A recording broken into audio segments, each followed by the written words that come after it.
Ang mahiwagang salamin. Sa gitna ng malawak na kagubatan ng Pilipinas, sa isang maliit na bayan na kilala bilang San Antonio, mayroong isang misteryosong kwento na ipinapasa mula sa henerasyon hanggang sa susunod. Ang kwentong ito ay tungkol sa isang mahiwagang salamin na tinatawag na Espiritu ng Salamin, na sinasabing nakapagdudulot ng kapangyarihan, katotohanan, at kung minsan ay isang pananib.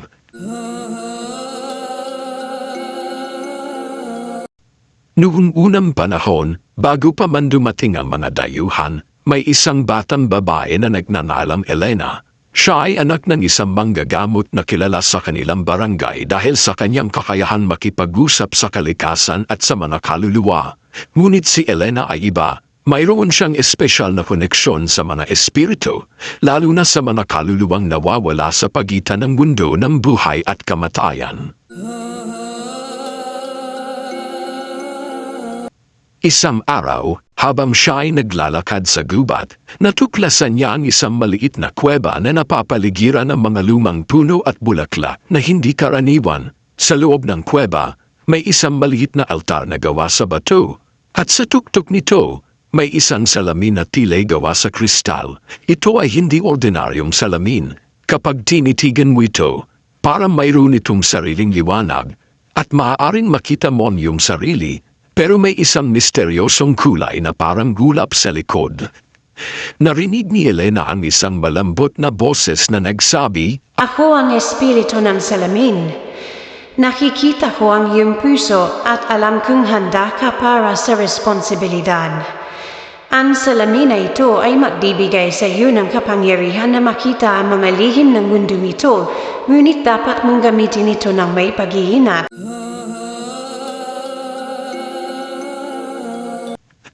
Nang hawakan ni Elena ang salamin, biglang sumagi sa kanyang isipan mga imahe ng mga bagay na hindi niya alam dati, mga lihim ng kanyang mga kaibigan, mga pangarap ng kanyang pamilya, at pati na rin ang mga sakit ng kaluluwa ng mga namatay.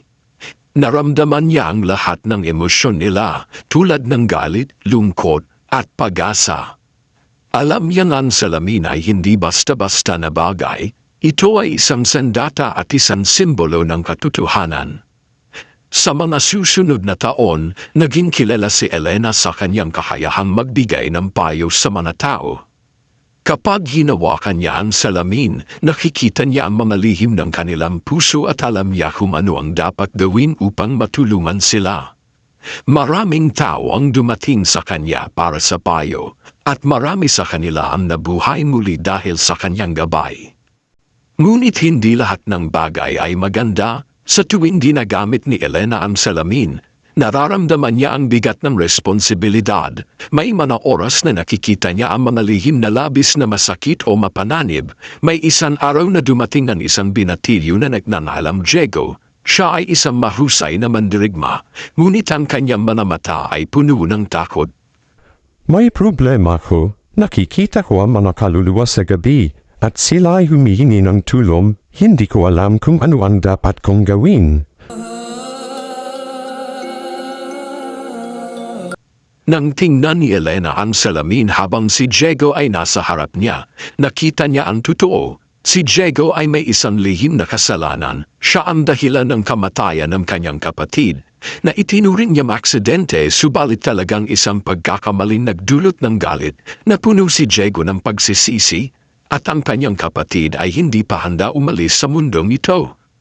Nang sabihin ni Elena ang katotohanan kay Diego, nahulog ang lalaki sa kanyang mga tuhod at umiyak. Sa kabila ng sakit, tinanggap niya ang kanyang kasalanan at hiniling ang tawad sa kaluluwa ng kanyang kapatid. Sa tulong ni Elena at ng salamin, natapos ang kalituhan, at ang kaluluwa ng kapatid ni Diego ay tumahimik na. Gayunpaman, matapos ang insidente, naramdaman ni Elena na ang salamin ay mas mabigat na. Parang may bahagi ng enerhiya ni Diego na nanatili sa salamin, at nagsimula niyang matakot na baka masira niya ang balanse ng mundo sa tuwing ginagamit niya ito. 2 dekada ang lumipas, at ang kwento ni Elena at ng espiritu ng salamin ay naging isang alamat. Ngunit may isang grupo ng mga mamumulitika na nagnais kunin ang salamin para sa kanilang sariling layunin. Sinabi nila na ang salamin ay dapat gamitin upang kontrolin ang mga tao at pilitin silang magtrabaho para sa kanilang interes. Isang gabi, dumating sila sa bahay ni Elena. Siya ay matanda na noon, ngunit hindi nawala ang kanyang lakas ng loob. Hinanap nila ang salamin, ngunit si Elena ay tumanggi na ibigay ito sa kanila. Hindi ko kayo pahihintulutan na gamitin ang salamin para sa kasamaan. Ito ay hindi basta-basta na bagay. Ito ay isang sandata na maaaring maging utak at puso ng mga tao. Kung gagamitin ninyo ito ng walang pagmamahal, maaaring sirain ninyo ang inyong sarili. Nagsimula ang isang mahabang labanan sa pagitan ni Elena at ng grupo. Sa bandang huli, nang ma-realize ng pinuno ng grupo na hindi niya kayang kontrolin ang salamin, sinubukan niyang sirain ito. Ngunit sa sandaling yon, nagsimula ang salamin na magliwanag ng napakaliwanag. Bumalik ang lahat ng mga lihim at katotohanan na naitago ng mga tao at naramdaman nila ang bigat ng kanilang mga kasalanan. Matapos ang ilang minuto, ang salamin ay biglang lumipad at lumubog sa isang malalim na lawa sa gubat. Hindi na ito nakita pang muli. Ngunit ang mga tao ay naniniwala na ito ay umaasang may makakatagpo rito na handa sa responsibilidad.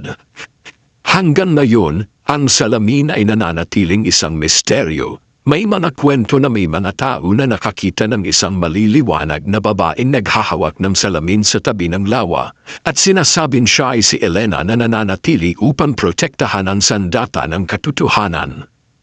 Ang alamat ng espiritu ng salamin ay nagbibigay aral sa mga tao na ang katotohanan ay isang mahalagang bagay.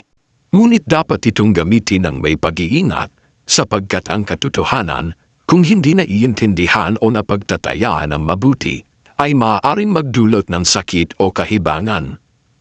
At sa gitna ng kagubatan ng San Antonio, ang salamin ay patuloy na naghihintay para sa tamang tao, sa tamang panahon.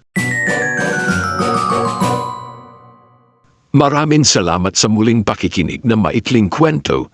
Kung gusto mo pan makinig ng iba't ibang kwento, bisitahin ang playlist ng mga kwentong kababalaghan sa aking YouTube channel at huwag kalimutang e-subscribe ang Jonas Mini Vlog para updated ka sa bawat kwento.